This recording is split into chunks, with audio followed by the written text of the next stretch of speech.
बिस्मिल्लाहिर्रहमानिर्रहीम। अस्सलामुअलैकुम नाजरीन। इस एपिसोड के आगाज़ में हम देखेंगे कि बहार खातून सुल्ताना से कहती हैं, मैंने अपने कानों से सुना है कि उसने उसे तख्त का मालिक बनाना चाहा है। गुलशन खातून की नीयत पहले दिन से साफ है। तो सुल्ताना कहती हैं, हर वो माँ जो एक शहजादे को जन्म देती है उसकी ख्वाहिश होती है कि वो तख्त का मालिक बने। उसे ऐसा कहना चाहिए था, ये बिल्कुल मामूली सी बात है, इन बातों की फिक्र ना करें। फ़र्क इस बात से पड़ता है कि सुल्तान क्या चाहते हैं, ये नहीं कि गुलशन खातून ने क्या किया। तो बहार खातून कहती हैं, क्या ये वाजे नहीं कि सुल्तान क्या चाहते हैं? क्या आपने उसकी शक्ल नहीं देखी? आपने ये भी नहीं देखा कि वो उसे पसंद करते हैं और ये कि उनका रिश्ता मोहब्बत में बदल गया है? मारा खातून, उसे मुझसे मत छुपाएं। तो मारा खातून कहती हैं, तुम अपने हवास खो बैठी हो। कहाँ है वो लड़की जिसकी आंखों में मुस्कुराहट थी जब वो पहली बार महल में आई थी? सबसे प्यार करने वाली, मदद करने वाली बहार, जो हर किसी के मसाइल का ख्याल रखती थी। इस पर बहार कहती है, वो लड़की आफंदी तातियुस के शिफा खाने में ही रह गई है। सिर्फ एक चीज़ जो मुझे इस महल से और इस जगह से जोड़ती है वो बायजीद है। तो मारा खातून कहती हैं कि बहार, हम यहाँ महल में हैं और यहाँ जो कुछ होता है उसकी तकदीर सुल्तान लिखते हैं। अपने आप को परेशान मत करो। इसी दौरान रेहान कमरे में दाखिल होता है और कहता है, अच्छी खबर है बहार खातून, सुल्तान आज रात आपकी मेज़बानी करना चाहते हैं। तो बहार खातून गुस्से में कहती है, सुल्तान से कहो कि मैं नहीं आना चाहती, मुझे अपने शहजादे का ख्याल रखना है। इस पर रेहान बहुत ज़्यादा हैरान होता है और कहता है, लेकिन बहार खातून। तो बहार खातून एक भी नहीं सुनती और कहती हैं, अब जाइए और जाकर बता दीजिए जो मैंने आपसे कहा है रेहान आगा। इस पर रेहान आगा खामोशी से चले जाते हैं। तो मारा खातून कहती हैं, ये तुम कैसे कर सकती हो बहार? ये सब सुनकर सुल्तान को बहुत गुस्सा आएगा। तो बहार कहती है, सुल्तान की मुझे कोई फिक्र नहीं, मेरा गुस्सा और मोहब्बत सिर्फ महमद के लिए है। दूसरी जानिब हम देखते हैं कि दियोम तरियोस अपने बेटे की आखिरी रसूमात अदा कर रहा होता है और अपने बेटे से बात करते हुए कहता है, बेटा उन्होंने तुम्हें मुझसे छीन लिया इससे पहले कि मैं तुम्हारी खुशबू महसूस करता। इसके साथ ही दियोम तरियोस के बेटे को दफना दिया जाता है। इसी दौरान कुछ सिपाही उस सिपाही को पकड़ कर लाते हैं जिसके हाथ से बच्चा गिरकर जमीन पर गिरा था और वो मर गया। वहीं पर दियोम तरियोस से वो सिपाही रो कर कहता है कि मुझे माफ़ कर दें जनाब, मुझे माफ़ कर दें, मुझसे गलती हुई। इस पर दियोम तरियोस चिल्लाते हुए कहता है, उसके हाथ अभी छोटे थे। तो सिपाही कहता है, ये सब गलती से हुआ। तो दियोम तरियोस कहता है, वो अभी कुछ दिन पहले ही पैदा हुआ था, मैंने इसकी खुशबू भी नहीं महसूस की थी। बच्चे को तुमने गिरा दिया, क्या मैंने तुमसे नहीं कहा था कि बच्चे को मजबूती से पकड़ो? इस पर सिपाही कहता है, ये सब गलती से हुआ जनाब, मुझे माफ़ कर दें। मगर दियोम तरियोस को उस पर रहम नहीं आता और वो कुल्हाड़ी से उसके हाथ काट देता है। उसके बाद वो उसे कहता है, तुम्हें जिंदा रहने का कोई हक नहीं है, और ये कहकर वो उसे फौरी तौर से कत्ल कर देता है। जिसके बाद दियोम तरियोस सिपाहियों से पूछता है कि क्या तुमने जहाज तैयार किया? इस पर सिपाही कहता है, जी हाँ तैयार है जनाब। फिर दियोम तरियोस थियोडोर से कहता है कि हम कुस्तुनतुनिया जा रहे हैं थियोडोर। इस पर थियोडोर कहती है, ठीक है, और वो लोग कुस्तुनतुनिया के लिए रवाना हो जाते हैं। दूसरी तरफ रेहान आगा सुल्तान के पास आता है तो सुल्तान उसे कहते हैं कि ये तमाम चीज़ें बहुत ध्यान से रख दें, मैं अपने कमरे में जा रहा हूँ। तो रेहान कहता है, सुल्तान बहार खातून। इस पर सुल्तान पूछते हैं, क्या हुआ है, क्या कुछ हुआ है बहार को? इस पर रेहान आगा कहते हैं, बहार खातून नहीं आएंगी। ये सुनकर सुल्तान कहते हैं, क्या मतलब वो नहीं आएगी? इस पर रेहान कहता है, मैंने उन्हें समझाया लेकिन उन्होंने कहा वो शहजादे का ख्याल रखेंगी, इसलिए उन्होंने आने से मना कर दिया है। इससे पहले कि रेहान कुछ और कहता, सुल्तान गुस्से में उसे जाने का इशारा करते हैं और फिर शदीद गुस्से में खुद भी वहां से रवाना होते हैं। दूसरी जानिब हम देखते हैं मारा खातून बहार खातून से कहती हैं, जो मैंने तुमसे कहा है उसे मत भूलो। अगर तुम मेरी बात मान लोगी तो बहुत अच्छा होगा, लेकिन अगर तुम ना सुनोगी तो। इसी दौरान सुल्तान कमरे में दाखिल होते हैं और मारा खातून से कहते हैं, शहजादे को लेकर अभी आप बाहर जाएं मारा खातून, जल्दी। इस पर मारा खातून कहती हैं, सुल्तान। लेकिन सुल्तान उनकी कोई बात नहीं सुनते और कहते हैं, आपसे मैंने कहा शहजादे को लेकर बाहर चली जाएं। इस पर मारा खातून फौरी तौर से शहजादे को लेकर बाहर चली जाती हैं। जिसके बाद सुल्तान बाहर से कहते हैं, तुम मेरे हुक्म की खिलाफ वर्जी कैसे कर सकती हो? मेरी बेइज्जती करने की हिम्मत कहाँ से लाई हो बहार? मैं तुमसे पूछ रहा हूँ बहार, तुम कौन हो? तुम्हारे ख्याल में तुम कहाँ हो जो तुम सुल्तान के हुक्म पर अमल नहीं कर रही? बोलो।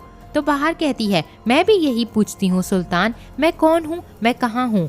थोड़ा मुझे देखिए और सुनिए, क्या मैं वही मासूम लड़की हूँ जो एक रात यूनानी गांव में आपके जख्मों का इलाज कर रही थी? वो लड़की जिसने अपना वतन, अपना असल और अपना नाम छोड़ दिया, यहाँ तक कि उसने अपना मजहब तब्दील कर लिया और उसका नाम एलनी के बजाय गुलबहार हो गया। वो कहाँ है? वो लड़की कहाँ है मेरे सुल्तान? इस पर सुल्तान कहते हैं बहार। तो बहार कहती है, क्या कोई अपने महबूब से इस तरह से बात करता है? क्या अपने महबूब को मोहब्बत से नहीं पुकारता कोई मेरे सुल्तान? क्या वो लफ्ज़ों और रवैयों से मोहब्बत नहीं दिखाता? आपने मुंसिफ को कहा कि एक बेहतरीन शायरी मजमुआ लिखे और उसे मजबूर किया। एलनी, जिसने आपके लिए सब कुछ छोड़ दिया, आपने उसके लिए कितनी लाइनें लिखी? आपके लफ्ज़ों में तक मैं मौजूद नहीं हूँ मैं, और जो आपकी हर मुश्किल और हर तकलीफ़ में आपके साथ थी, बताइए कहाँ है वो? कितनी ही देर हो गई आपने मेरी तरफ मोहब्बत से नहीं देखा। आप गुलशे खातून को कैसे देखते हैं? मैं आपकी आंखों में नजर ही नहीं आती हूँ। इस पर सुल्तान कहते हैं, बहार मेरी बात तो सुनो।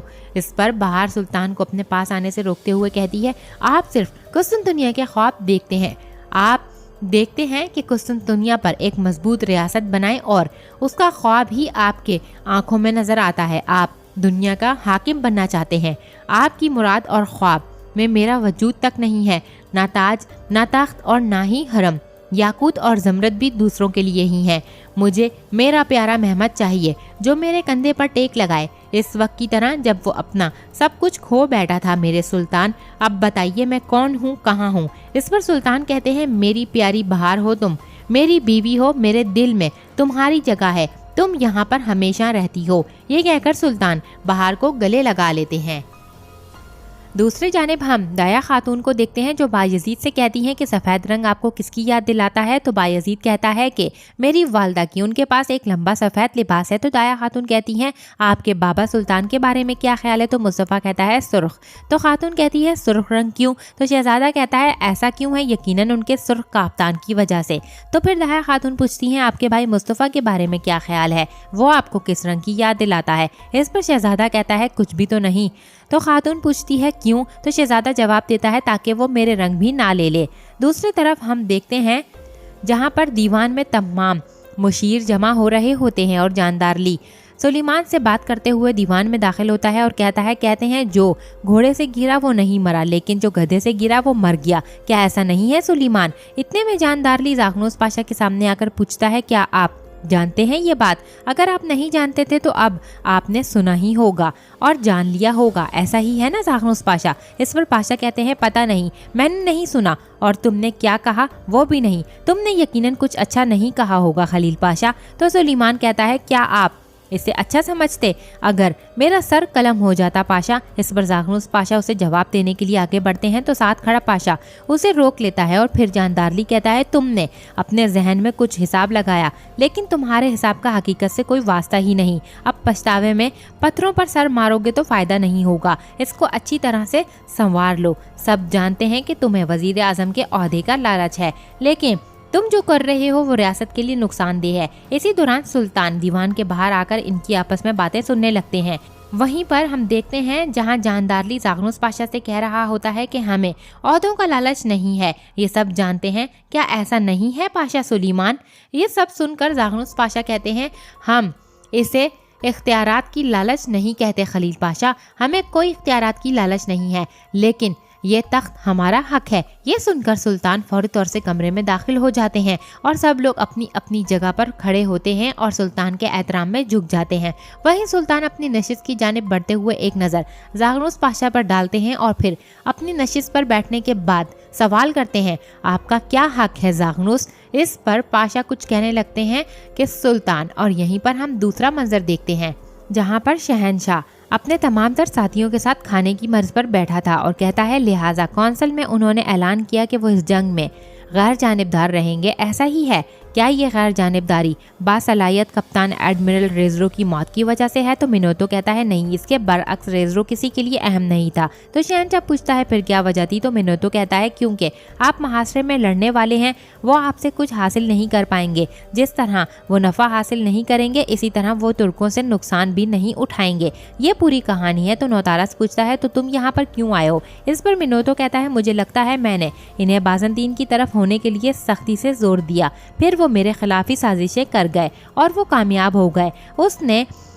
इसीलिए मैंने सब कुछ छोड़ दिया और अगर ज़रूरी हुआ तो रोम के लिए जान दूंगा। तो नोतारस कहता है लगता है आपकी बेटी आपकी बात से मुत्तफिक नहीं। तो मिनोतो कहता है अगर वो ऐसा सोचती हो तो यहाँ मेरे साथ ना होती। तो नोतारस कहता है आपके सोने और आपके सिपाहियों के बारे में आपका क्या ख्याल है, क्या आपने उन्हें भी छोड़ दिया? अगर ऐसा है तो आपको हमसे बहुत ज़्यादा तवक्कुआत भी होंगी। इस पर मिनोतो कहता है जी, मैं खुद को सिर्फ रोम के लिए वक्फ करना चाहता हूँ, इसके लिए अपना सब कुछ कुर्बान कर दूंगा। तो नोतारस कहता है एक कैथोलिक के लिए एक ऑर्थोडॉक्स रियासत की खातिर ये कुर्बानियाँ देना बिल्कुल ही फजूल और नाकाबिले यकीन बात है। इस पर शहंशाह कहता है अब वक्त है ख्यालात की नहीं बल्कि दिलों के मुत्तहद होने की।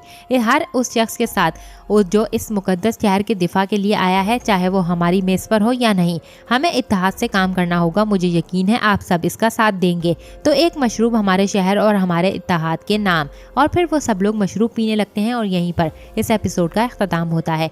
नेक्स्ट एपिसोड के लिए चैनल को सब्सक्राइब करके बेल आइकन को जरूर से प्रेस करें। Thanks for watching and keep supporting us.